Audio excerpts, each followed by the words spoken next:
चलिए मंगलाचरण करते हैं। णम्यूण जिणवरिंदे नरसुर भवनिंद वंदिये सिद्धे वोच्छामि भाव पाहुड़ मवसे से संजदे सिरसा। बोलिए श्री खजराज शांतिनाथ भगवान की जय। आचार्य श्री कुंद कुंद स्वामी की जय। आचार्य गुरुवर विद्यासागर समय सागर जी महाराज की जय। मुनि पुंगव श्री 108 सुधा सागर जी महाराज की जय। हम सभी बड़े ही सौभाग्यशाली हैं जो हमें आचार्य कुंद कुंद स्वामी के महान ग्रंथ अट्ठपाहुड़ के अध्ययन का अवसर मिल रहा है। 5वां भाव पाहुड़ चल रहा है। इस भाव पाहुड़ में अनेक प्रकार से आचार्य कुंद कुंद स्वामी भावलिंग को संभालने के लिए क्या क्या जरूरी है उन सब का वर्णन कर रहे हैं। आज हम 2 गाथाओं का अध्ययन करेंगे। क्रमशः गाथा क्रमांक 116 और 117 दोनों गाथाएं बहुत महत्वपूर्ण हैं। चलिए प्रारंभ करते हैं। गाथा क्रमांक 116 उच्चारण। तम तम विवरीयो विवरीयो बंधई बंधई सुह कम्मम आधमा पुरमा सुह कम्मम भाव शुद्धि आधा ध भाव शुद्धि माँ वर्णो आधड़ा पुरणा माँ वर्णो भाव शुद्धि माँ वर्णो भाव शुद्धि माँ वर्णो दुविह दुविह पयारम दुविह पयारम बंधई बंधई संखे वेणेव संखे वेणेव वज्जरियम अधज पुरज वज्जरियम तम विवरीयो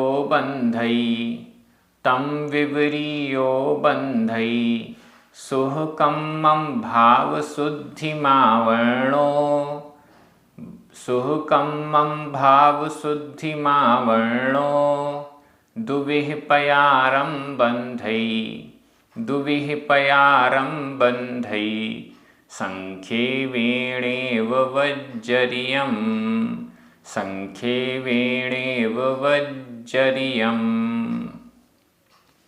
बड़ी अच्छी गाथा है। पिछली गाथा में बताया गया इन इन कारणों से अशुभ कर्म बंधता है। अब यह गाथा बता रही है इन कारणों से शुभ कर्म बंधता है। तम विवरीयो तम उससे विवरीयो विपरीत।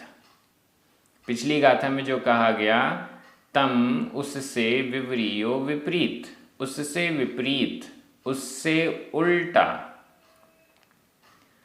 बंधई बंधता है सुह कम्मम सुह शुभ कम्मम कर्म।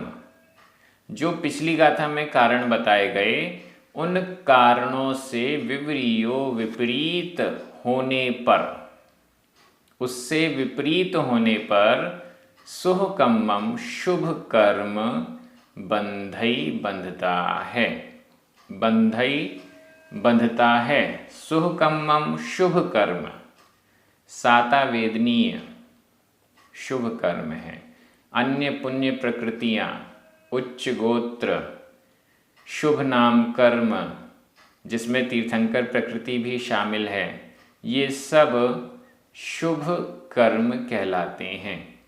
शुभ कर्म बंधई बंधता है। तम विपरीयो विवरीयो उससे विपरीत होने पर पिछली गाथा में बताया गया था जिण वयण परम मोहो जो जिन वचनों से परांगमुख होता है।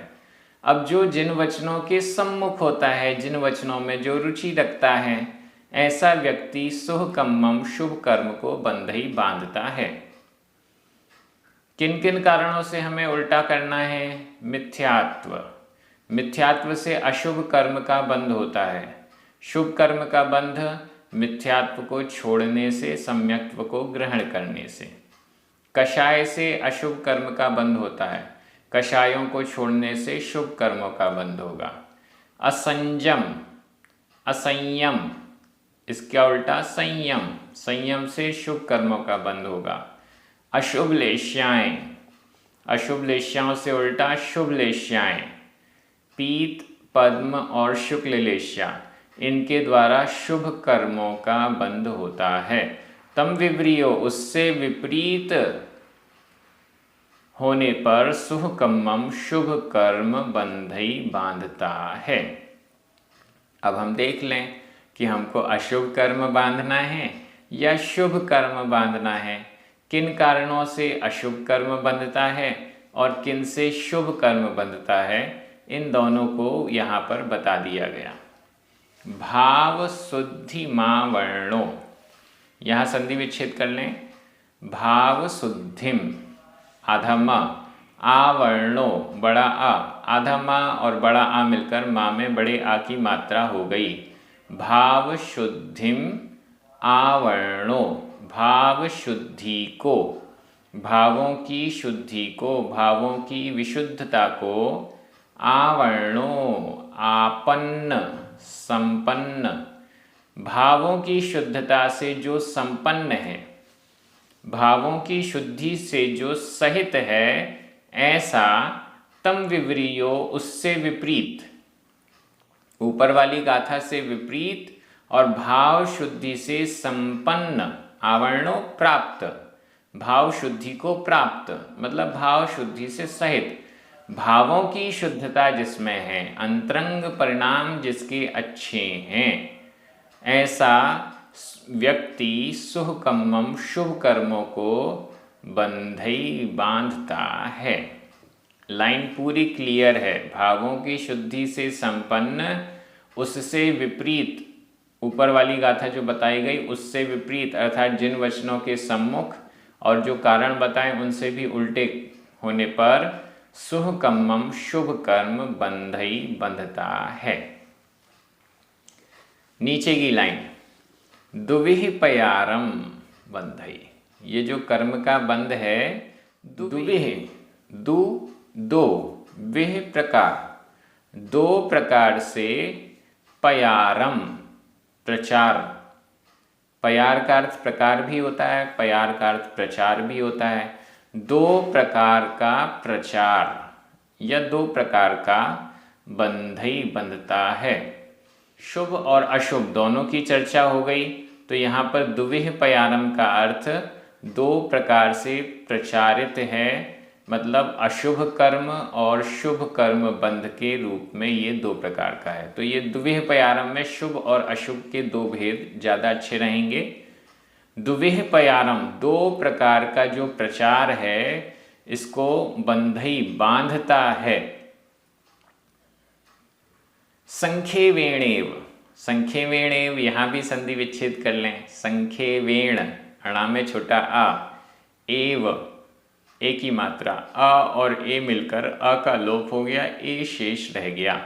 संख्येवेण, संक्षेप से, एव ही, संक्षेप से ही वज्जरियम कहा गया, वज्जरियम कहा गया। यह वज्जरियम, यहाँ पर क्रिया है वज्जर और इसके बाद इसमें भूतकालिक कृदंत का प्रत्यय या लगा हुआ है। वज्जरियम कहा हुआ, क्या कहा हुआ है? दुविह पयारम, दो प्रकार का प्रचार, वज्जरियम कहा हुआ है। संख्येवेण, संक्षेप से ऐसा, बंधई बांधता है, संक्षेप से ऐसा ही बंधई बांधता है। ये यहाँ पर अर्थ क्लियर हो गया है। शुभ और अशुभ कर्म, ये दो प्रकार से जीव बांधता है। जो जिन वचनों से परांगमुख है, जिन वचनों से विपरीत है, वह अशुभ कर्म बांधता है। जो भाव शुद्धि से सहित है, जिन वचनों के सम्मुख है, वह शुभ कर्म बांधता है।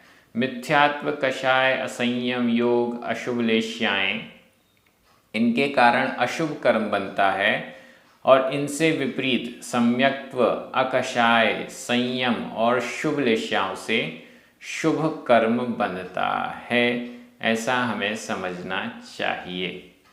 गाथा बहुत सरल है व्याकरण की दृष्टि से। तम सुहकम्मं भावशुद्धिं दुविःपयारम, ये सभी द्वितीय विभक्ति के एक वचन हैं। विवरीयो, आवर्णो और वज्जरियम प्रथमा विभक्ति के एक वचन है। वज्जरियम यह भूतकालिक कृदंत का प्रयोग है। बंधई दो बार आया। वर्तमान काल अन्य पुरुष एक वचन का क्रिया रूप है। नीचे संख्येवेण तृतीया विभक्ति का एक वचन। एव यह अव्यय है। इस प्रकार से इसका व्याकरण भी हो गया। मैं एक बार हिंदी अर्थ कर रहा हूं, आपकी नज़र प्राकृत शब्दों पर जानी चाहिए। भाव शुद्धि से संपन्न, पिछली गाथा में जो आया उससे विपरीत व्यक्ति शुभ कर्म को बांधता है। संक्षेप से ही दो प्रकार का प्रचार किया है जिसका ऐसा कहा हुआ शुभ और अशुभ कर्म को बांधता है। यहाँ यह गाथा पूर्ण हो गई है। जिसको शुभ कर्म बांधने हो तो शुभ कर्मों के कारणों की ओर जाएं, और जिसको अशुभ कर्म बांधने हो वे अशुभ कर्म की ओर जाएं, ऐसा आचार्य कुनकुन स्वामी कह रहे हैं। अब हम अगली गाथा में चल रहे हैं। गाथा क्रमांक 117। उच्चारण। णाणावर्णादीहि, णाणावर्णादीहि, य अट्ठ आधा ठ, अट्ठ, वि कम्मेहि, कम्मेहि, वेढिओ, वेढिओ, य अहम, अहम, डहि ऊण बड़ा ऊ है, डहि ऊण, इन्हि, इन्हि आधा ण और ह, इन्हि, पयडमि, पयडमि, अनंत णाणाई गुण चिंता, अनंत णाणाई गुण चिंता, अनंत णाणाई गुण चिंता।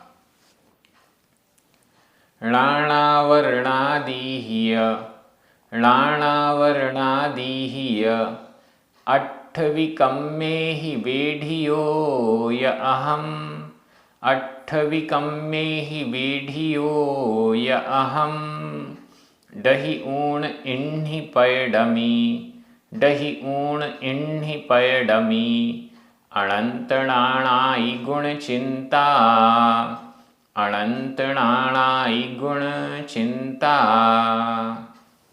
बड़ी अच्छी गाथा है। णाणावर्णादीहि, णाणावर्णादीहि संधि विच्छेद करें। णाणावर्ण, णा में छोटा अ, आदीहि बड़ा आ, छोटा आ और बड़ा आ मिलकर बड़ा आ हो गया, णाणावर्ण आदीहि। वैसे णाणावर्ण का भी संधि विच्छेद करें तो णाण, ण में छोटा आ, आवरण का बड़ा आ, दोनों मिलकर बड़ा आ हो गया, णाण आवरण, णाणावरण। णाण ज्ञान, आवरण ज्ञानावरण, ज्ञान में आवरण करने वाला कर्म। आदि ही आदि, ज्ञानावरण आदि के द्वारा, ज्ञानावरण आदियों के द्वारा। य और अट्ठ 8 भी कम में ही कर्मों के द्वारा, ज्ञानावरण आदि 8 कर्मों के द्वारा, ज्ञानावरण आदि 8 भी कर्मों के द्वारा। णाणावरण ज्ञानावरण, ज्ञान को ढकने वाला। दूसरा दर्शनावरण, दर्शन गुण को ढकने वाला। तीसरा वेदनीय। चौथा मोहनीय। नाम, गोत्र, अंतराय, एक रह गया बीच में। ज्ञानावर्णी, दर्शनावर्णी, वेदनीय, मोहनीय, नाम, आयु, गोत्र और अंतराय, ये 8 कर्म हैं। 8वीं कम में ही, णाणावरणादि ही 8वीं कम में ही, ज्ञानावरण आदि 8 भी कर्मों के द्वारा क्या हुआ है? वेढ़ियो, वेष्टित, घिरा हुआ। वेढ़ियो, वेष्टित, घिरा हुआ, 8 कर्मों से घिरा हुआ, 8 कर्मों से वेष्टित। यह और अहम, अहम यानी मैं जीव, संसारी जीव, 8 भी ज्ञानावरण आदि कम में ही कर्मों के द्वारा वेढ़ियो, वेष्टित हूँ। मैं जीव 8 कर्म, ज्ञानावरणादि 8 कर्मों से वेष्टित हूँ, घिरा हुआ हूँ, बंधा हुआ हूँ इन 8 कर्मों के द्वारा। अब क्या करना है? डही ऊण, इन्हीं, अब, डही ऊण, दहन करके, जलाकर, नष्ट करके। किसको नष्ट करके? जिससे वेष्टित हैं, जिससे घिरे हुए हैं, उन 8 कर्मों को, ज्ञानावरणादि 8 कर्मों को डही ऊण, जलाकर, इन्हीं, अब, पयडमी, प्रकट करता हूँ। पयडमी, प्रकट करता हूँ। किसको प्रकट करता हूँ? अनंत णाणाई गुण चिंता। अनंत, अनंत, णाणाई, णाणाई का भी संधि विच्छेद कर लें। णाण, णा में छोटा आ, आई का बड़ा आ, छोटा आ और बड़ा आ मिलकर बड़ा आ हो गया। णाण आई, णाण ज्ञान, आई आदि, अनंत ज्ञान आदि गुण से युक्त, अनंत ज्ञान आदि गुणों से युक्त चिंता। यहाँ चिंता का अर्थ है चेतना या चित्त, चिंता का अर्थ चेतना, चैतन्य। अनंत गुण आदि, अनंत ज्ञान आदि गुणों से युक्त चेतना को पयडमी, प्रकट करता हूँ। ज्ञानावरणादि कर्मों ने हमारे इन गुणों को ढका हुआ है।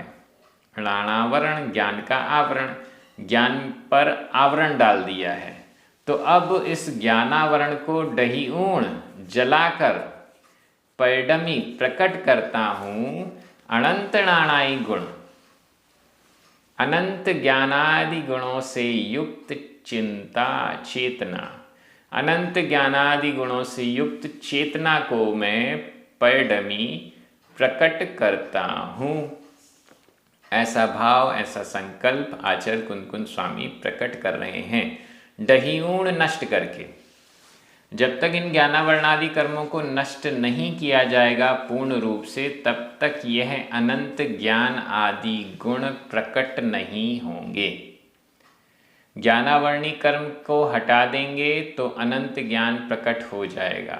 दर्शनावरणी को हटा देंगे तो अनंत दर्शन प्रकट हो जाएगा। इस प्रकार से 8 कर्मों के नष्ट करने से 8 मुख्य गुण प्रकट होते हैं। ये केवल 8 ही नहीं हैं, ये तो अनंत हैं। ऐसे अनंत गुण इन 8 कर्मों ने ढके हुए हैं। इसलिए इन 8 कर्मों को डही ऊण, दहन करके, नष्ट करके ही ये गुण प्रकट हो सकते हैं। इसका प्रयास, इसके लिए पुरुषार्थ मुनिगण करते हैं और यह पुरुषार्थ तभी होगा जब द्रव्य लिंग के साथ साथ भाव लिंग को भी धारण किया जाएगा।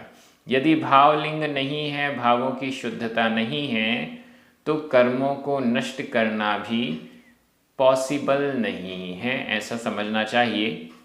ज्ञानावरणादि 8 कर्मों से वेष्टित मैं अब इनको नष्ट करके अनंत ज्ञानादि गुणों से युक्त चेतना को पयडमी प्रकट करता हूँ।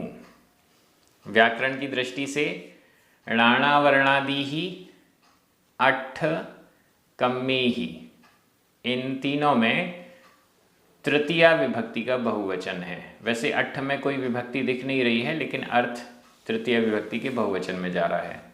य, वि, य, इन्हीं, ये सभी अव्यय हैं। वेढ़िओ, अहम, ये दोनों प्रथमा विभक्ति के एक वचन है। वेढ़िओ यह भूतकालिक कृदंत का प्रयोग है।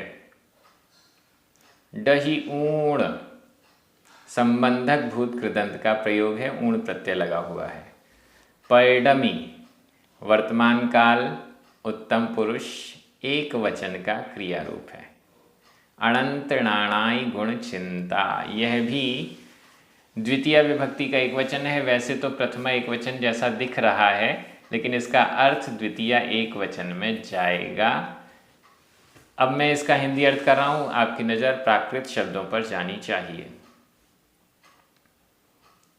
मैं ज्ञानावरण आदि 8 भी कर्मों से घिरा हुआ हूँ।